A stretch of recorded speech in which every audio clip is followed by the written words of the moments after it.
好来，乡亲啊，这个彰化大村乡的葡萄最近咧就市，因为旧年无风台雨水少，讲这个葡萄是破纪录的甜，一粒葡萄清清彩彩的甜度拢有21、2度。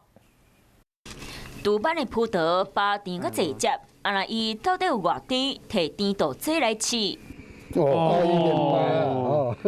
甜度要到22度，彰化大川乡的葡萄冬果最近上市，因为今年无风台，雨水少，葡萄虽摸较细粒，不过吸收真侪养分，互葡萄的甜度破纪录。正常的话，我们都18度、19度了，但我们今年有发现到有21度。 甜不不的葡萄，虽然真侪人客来买几10箱，问的人嘛真侪，不过是各种寒流特别来啊，果子农是要安怎应付？ 它扭来了，无要紧呢。这有保护网的，这有保护掉的，无要紧呢。后代有个保护的。东北风200是冷风嘛，啊，因为这200吼，这有冻的，这三做这啊。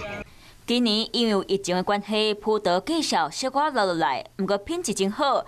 果子农真细腻保护这每一罐，学甲金，甜度阁悬的葡萄，希望这摆收成会当互农民真满意。